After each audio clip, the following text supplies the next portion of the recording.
Hi friends, welcome to Bommu's kitchen. Bommu's கிச்சனில் நம்ம இன்னைக்கு என்ன பார்க்க போகிறோம் பார்த்தீங்கன்னா, வறுத்தரிச்ச சாம்பார் தான் ஃப்ரெண்ட்ஸ் பார்க்க போகிறோம். அதுக்கு என்னென்ன தேவைன்னு பார்க்கலாம் வாங்க. 2 ஸ்பூன் மல்லி, ஒரு பெரிய துண்டு பட்டை, ஒரு 7-8 கிராம்பு, 1 ஸ்பூன் சீரகம், 1 ஸ்பூன் மிளகு, ஒரு 10 to 15 பல் பூண்டு, ஒரு பெரிய துண்டு இஞ்சி, அப்புறம் ஒரு வெங்காயம். நான் நிறைய அரைஞ்சி வச்சிருக்கேன் ஃப்ரெண்ட்ஸ், தாளிச்சு விடுறதுக்கும் சேர்த்து அரைஞ்சிருக்கேன். இப்போ நம்ம இதை வறுத்துட்டு பார்க்கலாம். இப்போ நான் எடுத்து வச்சிருந்த அந்த மசாலா எல்லாம் போட்டுட்டேன். இதை நல்லா வறுத்துக்கலாம்.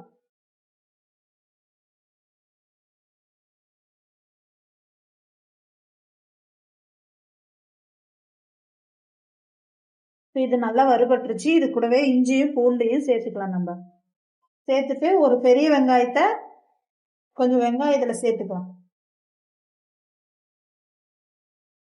இதெல்லாம் ஒரு 10 to 15 காஞ்ச மிளகு சேர்த்துக்கலாம். கொஞ்சமா கருவேப்பிலை சேர்த்துக்கலாம்.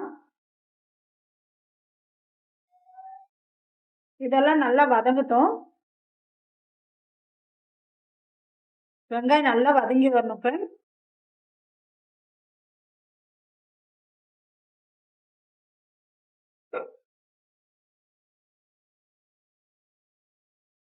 இது பாருங்க ஃப்ரெண்ட்ஸ், இது நல்லா வதங்கிருச்சு. இப்போ நம்ம இதுல 1/2 கிலோ தக்காளி எடுத்து வச்சிருக்கேன். நாங்க தக்காளி சாம்பார் தான் செய்ய போறதுனால தக்காளி 1/2 கிலோ போட்டு தக்காளியும் நல்லா போட்டு வதக்கிக்கலாம் ஃப்ரெண்ட்ஸ். இது நல்லா வதங்கிருச்சு. இப்போ நம்ம இதுல 1/2 மூடி தேங்காய் துருவி வச்சிருக்கேன், அதை சேர்த்துக்கலாம். கொஞ்சமா பொட்டுக்கடலை சேர்த்துக்கலாம். இதை சேர்த்து நம்ம இப்ப அரைச்சிக்கலாம். அரைச்ச வாட்டி பார்க்கலாம். நான் வதக்கும் போது சோம்பு போட மறந்துட்டேன் ஃப்ரெண்ட்ஸ். 1 ஸ்பூன் சோம்பு போட்டுக்கலாம். நம்ம இதுலயே போட்டு இப்ப நம்ம ஆட்டிக்கலாம்.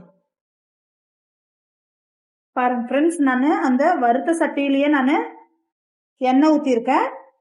3 ஸ்பூன் எண்ணெய் ஊற்றிருக்கேன். அதில் 1/2 ஸ்பூன் கடுகு உளுத்தம் பருப்பு போட்டுக்கலாம். நம்ம கடுகு உளுத்தம் பருப்பு பொரிஞ்ச வாட்டி கொஞ்சமா கருவேப்பிலை சேர்த்துக்கலாம். கருவேப்பிலை பொரிஞ்ச வாட்டி 2 பெரிய வெங்காயம் அரைஞ்சி வச்சிருக்கேன், அதை சேர்த்துக்கலாம். இது நல்லா வதங்கட்டும். நல்லா வதங்கட்டும் ஃப்ரெண்ட்ஸ். இப்ப பாருங்க ஃப்ரெண்ட்ஸ், இந்த அளவுக்கு வெங்காயம் வதங்கினா போதும். பாத்தீங்கன்னா நம்ம இந்த அரைச்சி வச்ச இப்போ வருத்தம் பாத்தீங்களா, அந்த வறுத்த அரைச்சி வச்ச மசாலாவை சேர்த்துக்கலாம். நம்ம இப்போ சேர்த்து அதுலயே கொஞ்சம் தண்ணி ஊத்திக்கலாம் சார். பாத்தீங்கன்னா இது நல்லா கொதிச்சு வரட்டும். இதுக்கு தேவையான அளவு உப்பு போட்டுக்கலாம். அப்போ வறுக்கும் போது உப்பு போடல, அதனால இப்ப கொஞ்சம் ஒரு 1.5 ஸ்பூன் உப்பு போடுறேன் ஃப்ரெண்ட்ஸ். 1/2 ஸ்பூன் மஞ்சத்தூள் சேர்த்துக்கலாம். 1/2 ஸ்பூன் மஞ்சத்தூள் சேர்த்துக்கலாம். இப்போ காரம் பார்த்துட்டு நம்ம காஞ்ச மிளகாய் சேர்த்துருக்கோம். அது பத்தலைன்னா கொஞ்சம் வேணும்னா மிளகாத்தூள் சேர்த்துக்கலாம் ஃப்ரெண்ட்ஸ். உப்பு காரம் நம்ம பார்த்துட்டு இது நல்லா வேகட்டும், நல்லா கொதிச்சு வேகட்டும் ஃப்ரெண்ட்ஸ், அப்புறம் பார்க்கலாம். இப்போ பார்த்தீங்கன்னா ஃப்ரெண்ட்ஸ், இது சாம்பார் ரெடி ஆயிடுச்சு.